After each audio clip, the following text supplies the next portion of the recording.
ليش ما خبرتي لزوجك انه هو مريض سرطان؟ ما بحسن قدمه، غالي علي كثير، غالي علي. أنا بتمنى إنه الله يسمع مني وياخذ نص عمري بعطية. ان شاء الله طول العمر لك. بتمنى من الله يسمع مني وياخذ نص عمري الباقي بعطية وكفت على حياتي معه، لأنه أنا ربيت عنده. أنا أخذت عمري 15 سنة وهو أكبر مني، بس ربيت عنده على حنان وأنا ربيت، ومو رخيص علي. مشان هيك ما خبرتي. ما خبرته وما بتمنى شيء يوجعه، ما بتمنى. يا جماعة اليوم نحن مع واحدة من أصعب الحالات اللي واجهناها هون بمخيمات الشمال السوري. معنا الخالة هون زوجها مريض سرطان لكن ما بيعرف، لذلك نحن طلعنا نحكي هون برا بحالته وبعدين ندخل لعنده لجوا.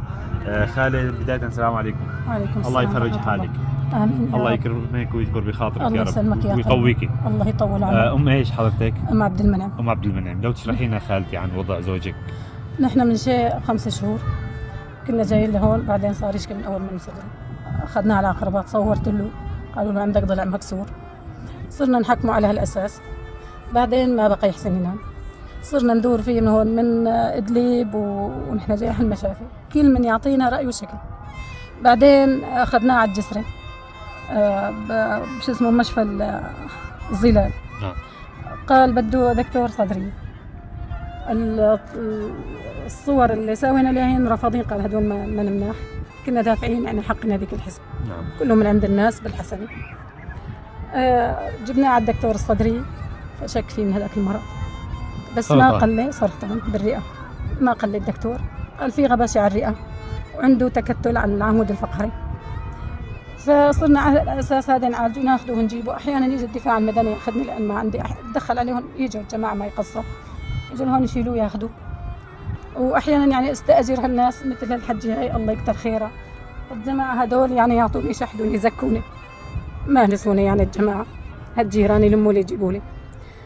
آخذوا أحيانا بالآجار 300 ليرة أجار السيارة، 200 يجي على البيت ما عندنا شيء، حتى حق مازوت ما عندي أجيب له أي شيء. أحيانا أكل والله من رمضان الفروج ما حطينا بطنجر أكلنا.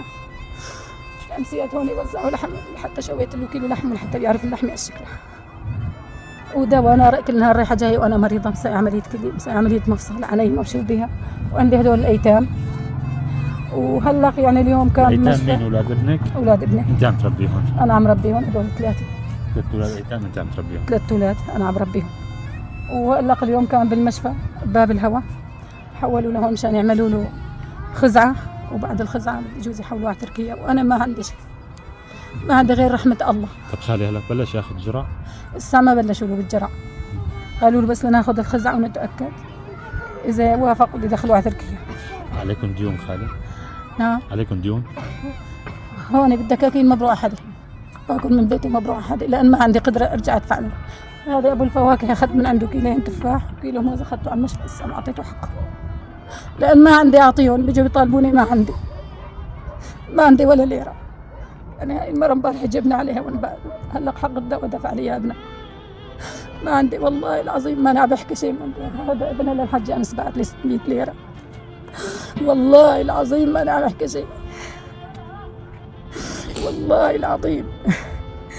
فقالوا لي الجماعة هذا ابنها للحج اسمه رافع، قال لي أنا بدق لك عدوى الجماعة قد ما صعبت حالتي عليهم. قالوا لي يا خالي نحن رح ندق لك عدوى الجماعة، إن شاء الله ما بيخيبوك، إذا الناس خيبتك إنه ما بيخيبوك. وصرت اتوجه لكم. سلامة قلبك يا حج، سلامة قلبك. ان شاء الله بيشفيه ويعافيك. وجيت عليكم ان شاء الله ويسلمكم يا رب.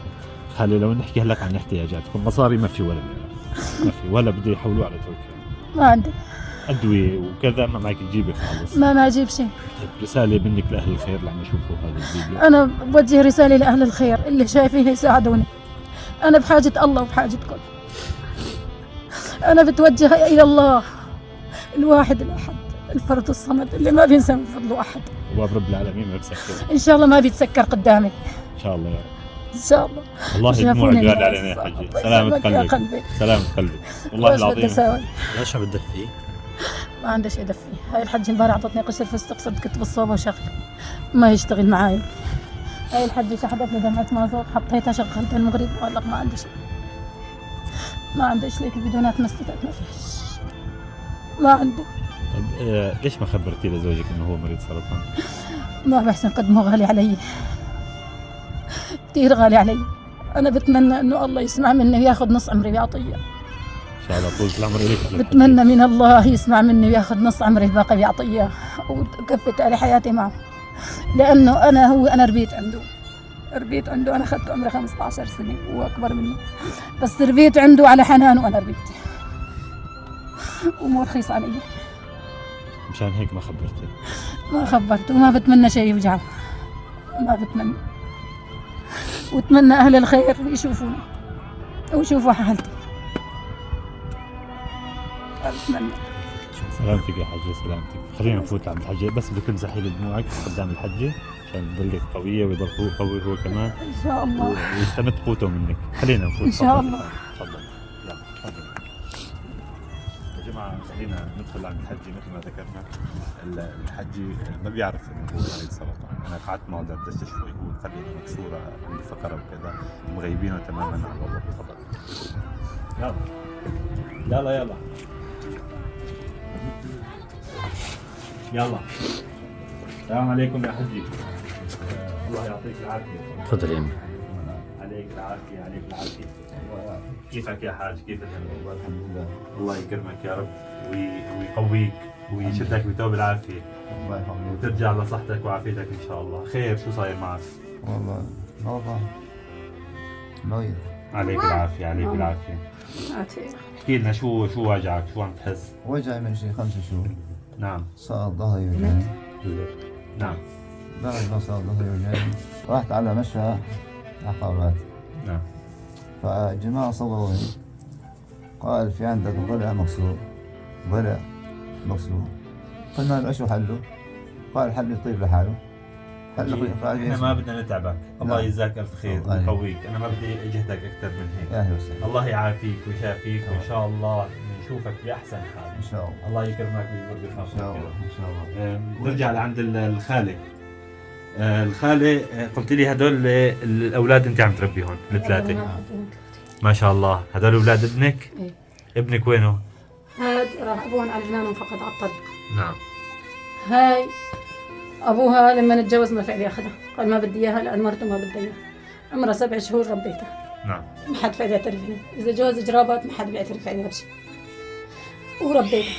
كنت أشتغل أنا هون بالزيتون وهيك ما بقى أحسن أشتغل. انت اللي قايمة فيهم هدول الاولاد؟ أنا أنت عم القايمة فيهم، تربيهم؟ أنا حمام وكل شيء، باخذهم على المدارس وكل شيء. ما شاء الله كل عنك. شيء.